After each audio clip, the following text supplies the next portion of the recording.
Thank you, Hugh, for the stories behind framing the works of art.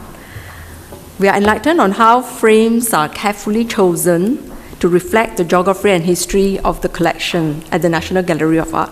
This reminds me of how frame is akin to a good movie soundtrack, where it's carefully composed to embrace and augment a movie that makes a movie ever more memorable.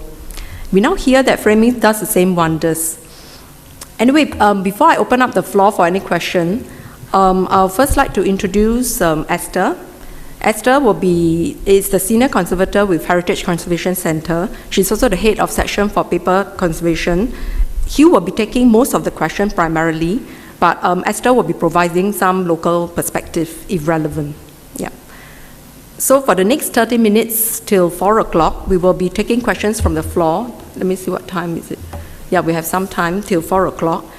So if you have questions, you can raise your hands and you can just walk to one of the mics at the side, or the mics will go to you, probably. And you can briefly introduce yourself and where you're from, your name and where you're from before your question. Are there any questions from the floor? Oh, yes. Hi, my name is Maureen. I'm French. Been living in Singapore for 5 years or so. I'm a decorator and volunteer docent at a few museums here, including the National Gallery that you've seen. And this is my question. Now that you've seen our National Gallery, what would be your main recommendation based on what you have seen in terms of preservation? All I can say is here, and keep full speed ahead. Everything I saw, I thought was fantastic. And the first time I was in Singapore was in 1975, 76. And when I visiting Southeast Asia, you immediately realize that the geographic challenges are mind-blowing. And to see the job that has been done, bring two buildings together in such a beautiful architectural entity to form one, and the sensitivity that was maintained to the history of both buildings. I love the idea of this sort of tree system that exists in between. I think the thing is one of the best museums that I've seen. So I really have every confidence that everything is going to be done as well as possibly can, and that I know that they will reach out to colleagues in other parts of the world, because I'm here, and because none of us knows the answer. We're all trying to get better together, but good problems actually cause good solutions.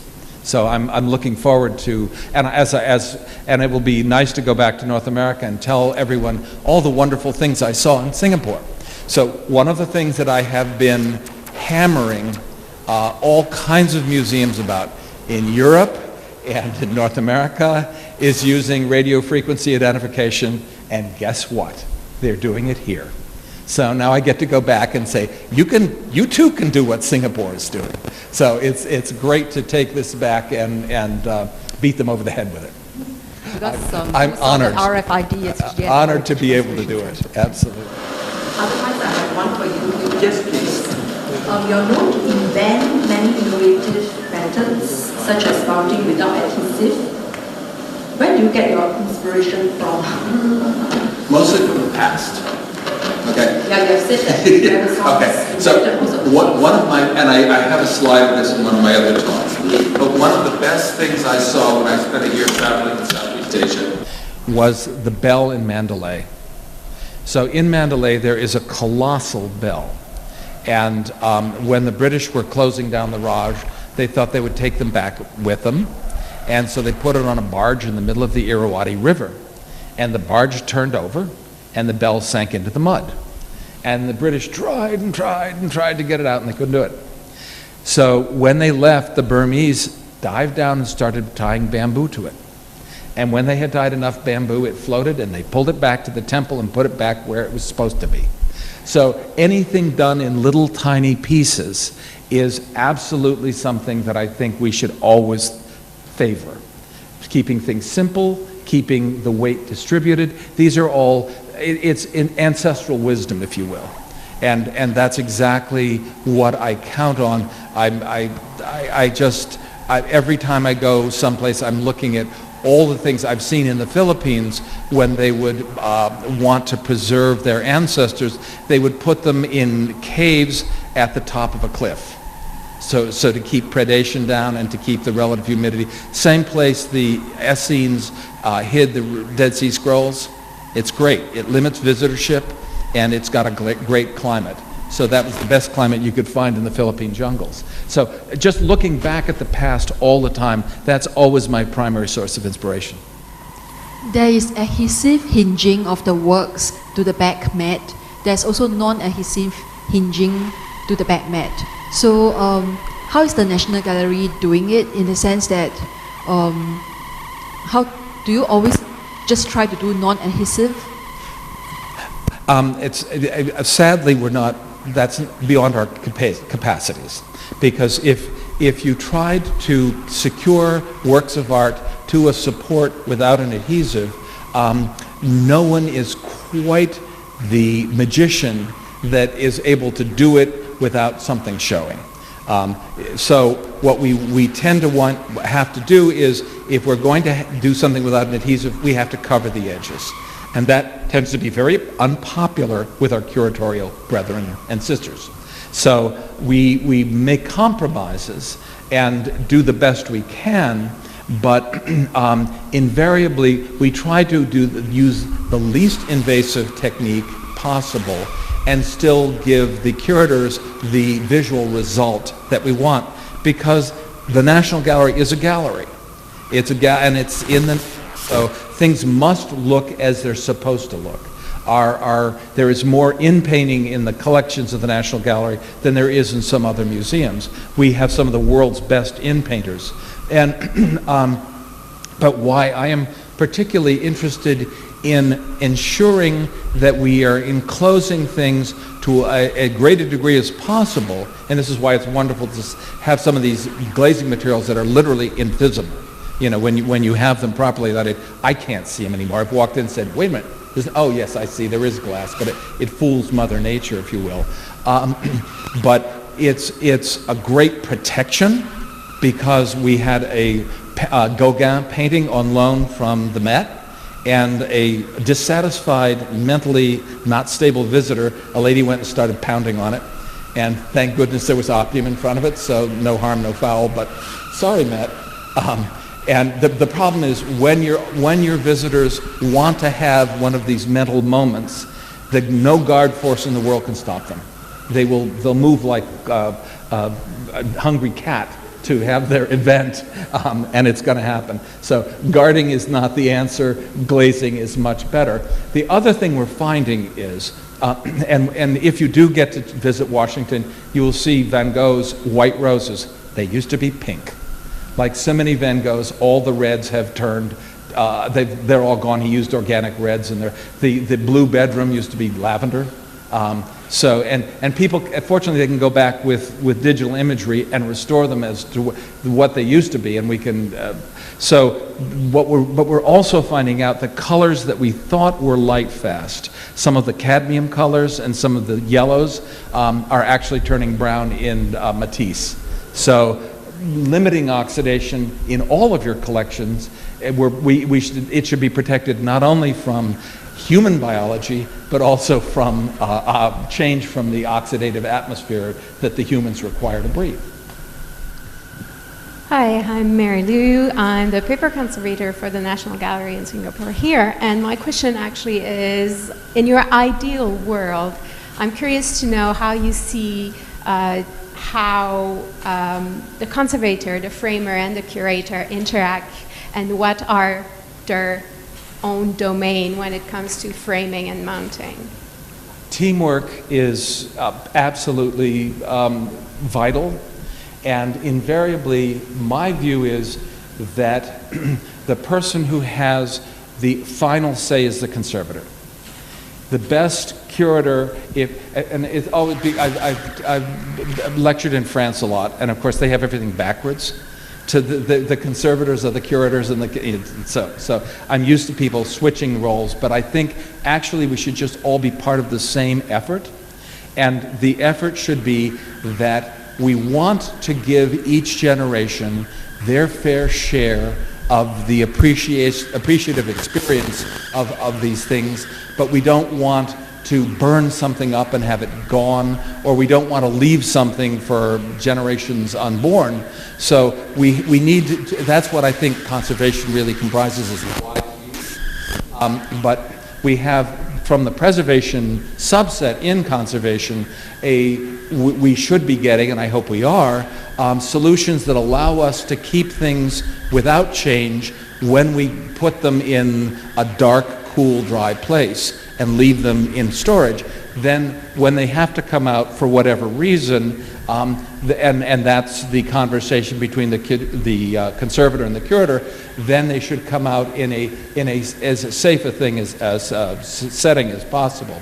So one of the things that I've spent a long time working out and trying to make more economically and temporally feasible is simple, safe packages that exclude oxygen for all items that are vulnerable to oxidation, which means almost anything, and especially things that have just recently gone through conservation, because they have extra added value from the conservation costs, and they have just gone through probably some chemical change. So you really want to stabilize them and keep that from having the predation of O2 and the other gases around us.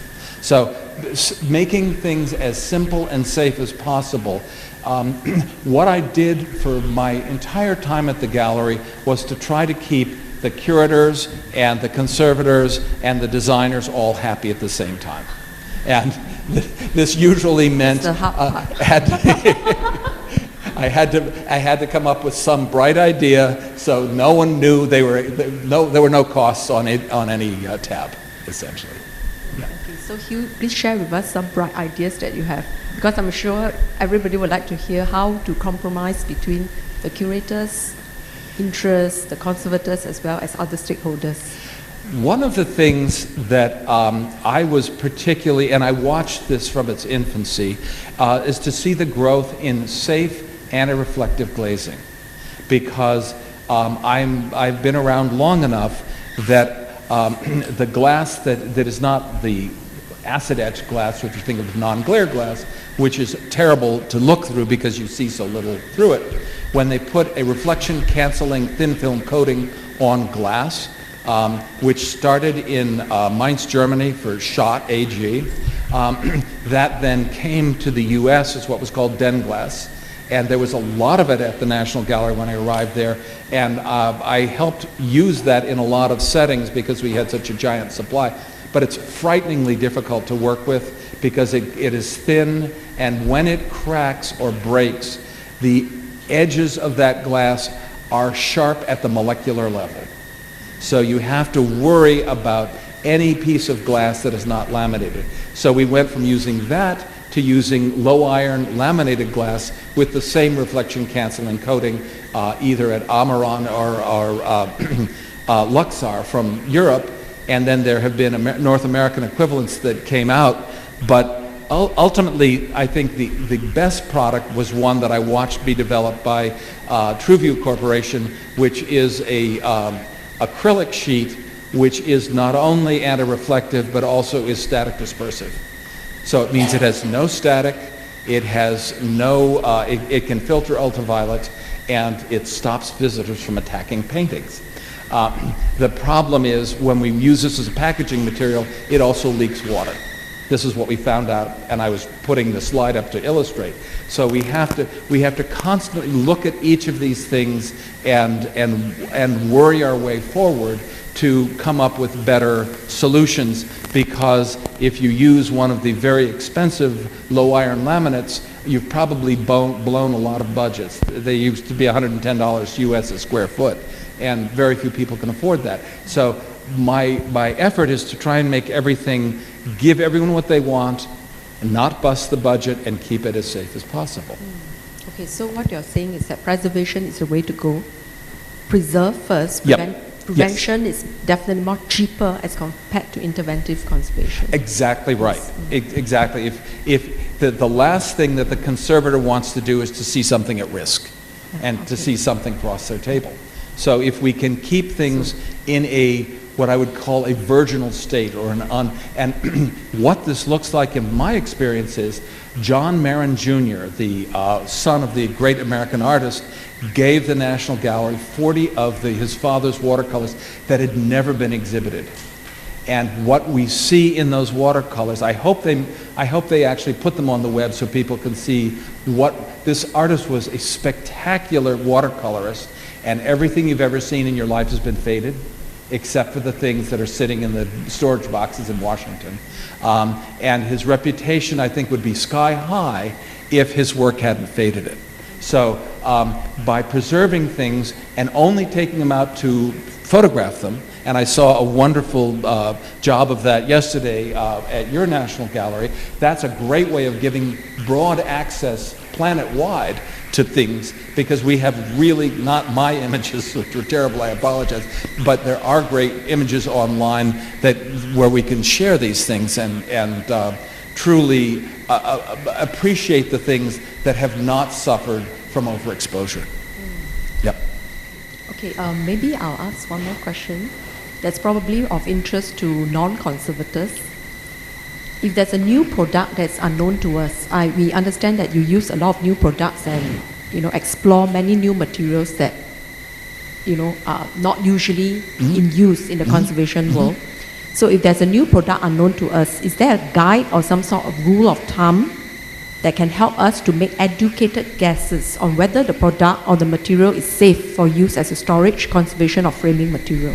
It's a brilliant question, and one that is very near and dear to my experience, because I am in trying to broaden the palette of materials we have to work with. I am constantly looking for new things, and I am proud to say assisted by friends in industry who will warn me about potential chemical hazards. So when I find this out, I just came up with a new sealing foil, and my friend John Dunphy said, oh, worry about slip agents. So now I start to redesign everything to address that problem. So I think collaboration is a profound tool, and I learned this working with my colleague Ruth Fine. We had a wonderful appreciation of the Gemini studio called Art and Collaboration. And at the opening of that, there was Robert Rauschenberg, there were Jasper Johns. They were falling all over their printers because they knew the printers were the ones who really made things work. All of these things are a collaboration. And I think if we can collaborate between the conservation and preservation groups outside of industry and those in industry to begin to look and address which materials are safe and which are not. If we focus on things that already have been tested for medical or food use and or military use, we're probably going to be half the way there. But ultimately, the best thing we can do is, as soon as you hear some problem, address that problem and say, I was wrong. So that's why I'm telling you about the slip agent thing that just occurred to me is I want people to know that as soon as I hear anything, I'm going to go, whoops, that has a problem here, so we're going to do that with it, which means that I'm constantly revising what I'm advising people to do. And as far as I'm concerned, that's just the part of the Japanese process of Kaizen, continuous improvement. And industry understands the same thing. Yeah. Okay. I think we really like the fact that we really like the fact that going for materials from the food and pharmaceutical industry, they are good candidates, good potential candidates. Yeah. Okay. I think there's one question for. We know that a work of art may suffer different factors of deterioration, from light, from high relative humidity in the environment. Can you talk a little bit about the use of pollutant scavengers inside a good enclosure, and art absorbs and things? Yeah. One of the things that I have come to realize is that when we look at works of art, we worry a lot about things fading. Well, fading, the technical term for it is photooxidation. It is the reaction happens when the light hits the color and it causes an electron to move to a new orbit. And if there is no oxidizing gas present, the electron will return to its original place fine. But if there is oxygen there, it will not go back where it was supposed to be. So we will have photooxidation. That's what fading is. And so the extent to which we can limit the influx of oxidizing gases is already going to begin to address that. But the other thing I found just in testing, and I've done a lot of it in my garden, is the drier things are, the less oxygen there is. So the simplest, inexpensive way you can limit photooxidation. And I'm not going, if you go to Tate London or if you go to the Getty, they're trying to, or the Library of Congress or the National Archives, they have oxygen-free enclosures that cost millions of dollars. I'm trying to think, can we make a hypoxic or a low oxygen enclosure for tens of dollars? And how we're going to get there, I'm not sure yet, but I'm not going to, I do lose sleep over it. This is what I think about at night when I can't sleep, because it's a fascinating thing, and I think the future is going to be so grateful if we do make any headway on any of this. So by actually creating, every time we lower the oxidation level of artwork, and that's stop the influx of new oxidizing gases and make it a little as dry as we can safely do, then I think we're not solving the problem, but we're certainly making it better. And certainly if you could have something which, if when you put it on display you make it a little drier than normal just while it's on display, to try to address this photooxidation issue. That's another side of the... At this point, my role, because I'm not involved in the federal government anymore, is to try to ask questions and elicit answers from my wise colleagues in the institutions around the world. So, expect to be asked questions. So it's almost like human aging. We need to slow down oxidation in our human body as well. Are there any more questions from the ground? Sorry, yes, Swiman. Yeah. Hi, my name is Swiman. I'm from Heritage Conservation Center. I just have a question, is that since we are in the tropics, are there actually differences are there difference in framing methods in order to improve preservation from your opinion and observation? Thank you. I absolutely think that framing can do a lot to address the issues not just of relative humidity, but also of integrated pest management. A properly designed enclosure made with metal foils and good glazing materials and tight seals will keep pests away, and it will keep the relative humidity lower, and it will keep oxidizing gases away. So I don't mean to sound as a panacea, because it's limited in its potential in some ways, but I think it is almost the best money one can spend to preserve your collections by enclosing things as much as possible. And what I've been trying to really share with people are looking at the potential of different materials like polyethylene terephthalate, which read that Mylar Melanex, which happens to be a good oxygen barrier. And so how we can extend its use and think about ways of how we can keep these Mylar protected things to be as dry as possible, because it's very difficult to make buildings behave. I've spent 35 years working in the world's first air-conditioned building, and I watched them pull the air conditioners out of the West Building, the National Gallery, when it was being rehabilitated. And all I can tell you is I used to go in at 5:30 in the morning because I couldn't stand the traffic, and I watched the building have bad days.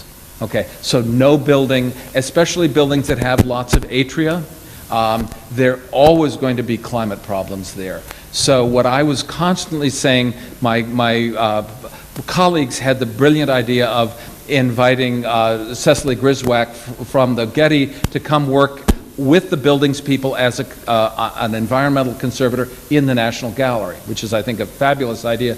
And I was always saying to her, if you have a very difficult to control part of the building, then ask us to make enclosures in that part to help you out. Because it's easier to handle a problem locally than to do it building-wide. Absolutely. Hello, I'm Mar. I'm the painting conservator for the National Gallery of Singapore. And I wanted to ask you, from your experience in the National Gallery of Washington, what is your approach towards exhibiting paintings in uncontrolled areas? Our approach was to enclose them. Okay, pretty much, yes, exactly. So it's not that we never had any uncontrolled areas, but we had areas with more problematic climates. So if you visited the modern building in Washington, the I.M. Pei building, you will notice it's a giant atrium around which galleries cluster.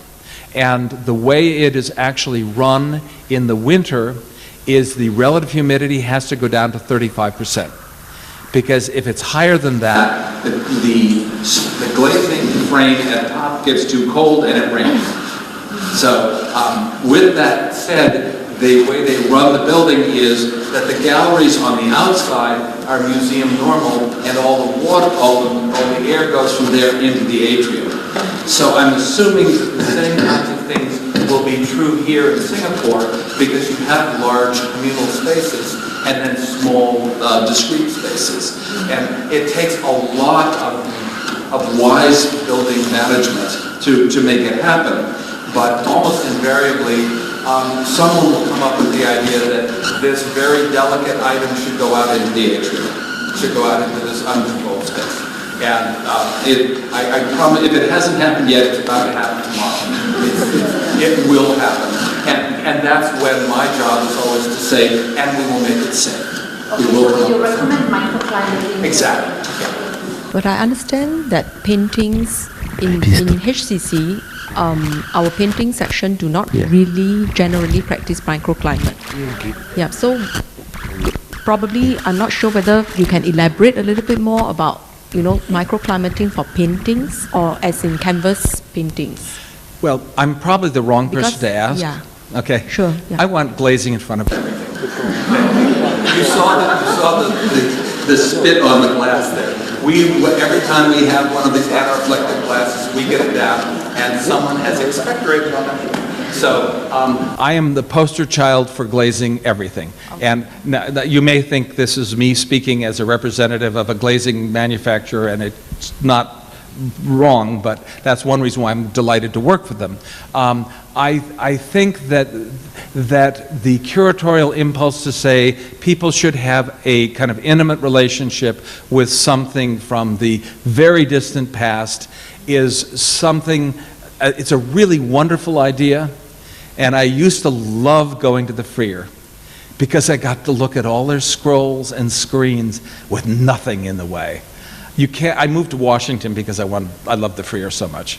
I love Asian art.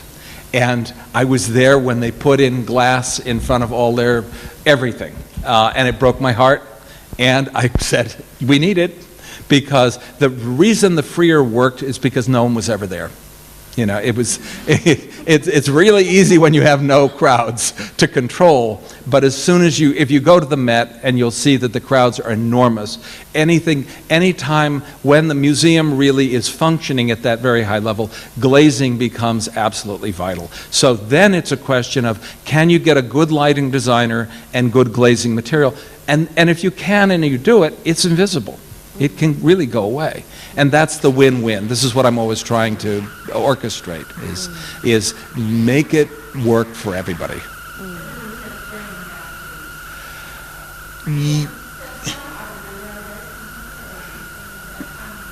Yes, and now we have the problem of the modern. And we saw that in Rauschenberg. And yeah, I have to say mea culpa. I have hung more modern art on paper on the wall with nothing in front of it. And fortunately, it was never in an exhibition that had heavy attendance. So if we had, we would have had issues and problems. But it's always a conversation.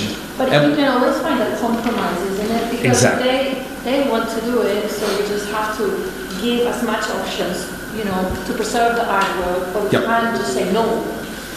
We should say no, because we shouldn't allow that to be a habit. I spent my adult life working for conservators who had been overturned. Every time they gave a recommendation, the answer came back, and we're not going to do it. Then my impulse was, okay, how do I make my conservator bosses happy, and I give them what they want, given that the other people, the administration and the curators, want to do what they want to do. So it's not always easy, and sometimes, as with that Memling, it took really kind of walking on waters to get there, but it can happen. And I think we're very fortunate to be in an age when we will be able to see microclimate enclosures much more broadly employed with much less adverse visual impact. So it's getting there. But when you have installations of modern assemblages, they get what they deserve. So which means that we can actually do microclimating without compromising the aesthetics. Yes. Okay. Yes, I have seen it happen in too many cases. Okay, I think we have probably time for one last question, because we have 5 minutes. Yeah. Okay. Maybe we'll give it to Anthony. Yeah. Thanks. Hi, I'm Anthony from Heritage Conservation Center. So I'd like to know, with your experience, what would be your recommendations for the types of glazing available for use, especially in the context where private museums or other countries in Asia are trying to preserve their collection, but they are constrained by budget or funding? Yes, it's an excellent question. And invariably, the ideal would be, if everyone could afford it, we would be using laminated low iron anti-reflective glass, because it's a vapor barrier and it's also can be lit to the point of being invisible. Therefore, we can have completely effective long-term climate control. The problem is, as you pointed out in your question, budgets do not allow it. It's so then, and what I'm really trying to look at now, and will be later in this week, is the possibility of combining anti-reflective glass with anti-reflective plastic in a staged sort of thermopane configuration that may achieve the same visual effect and not have this, because when you use one of these laminated glasses, it's not only fragile, it's heavy as can be. And heaviness is very dangerous in art handling, because things happen when things weigh a lot. So it's what I'm trying to do, and what I'm hoping to work with folks here to look at is, how can we come up with different options, because the anti-reflective is and where we can't make it anti-reflective, we could use ordinary glass and ordinary plastic, but still achieve a vapor barrier that is safe. So as long as we can space them away and we don't get any Newton rings, it should work. And I hope we'll have better answers for you by Friday. So anyway, thank you very much for, I'm sure there are probably other questions that you can engage Hugh at the reception outside on a one-to-one basis. Free consultation. Yeah. Okay. Anyway, thank you, Hugh, for sharing your expertise with us today. We are very much enlightened on how frames are very carefully chosen to reflect the geography and history of the collection in the National Gallery of Art. And we do appreciate even more that the frames are more protective as well as much as they are aesthetic. We also learned how it's important to be informed about properties of any materials. Yeah, and by being aware of the properties of materials, we can then be creative and have fun utilizing them innovatively in the way we design our preservation, storage, and framing methods. So thank you, Hugh, once again. And thank you everybody for spending the afternoon with us, and have a great evening. All right, thank you again for joining all of us, and thank you to Ms. Lowe and Mr. Phibbs. Before we leave today, you may have received an evaluation form on your way in. Please take a moment to fill it up. Your feedback is very important to us in developing programs for NHB and beyond. In addition, when you're done, please join us outside for tea, and please look out for our other programs. Oh yes, and if we have a moment, we would like Ms. Lowe to present a token of appreciation for Mr. Phibbs. Exactly. So that just lets you focus on the moment.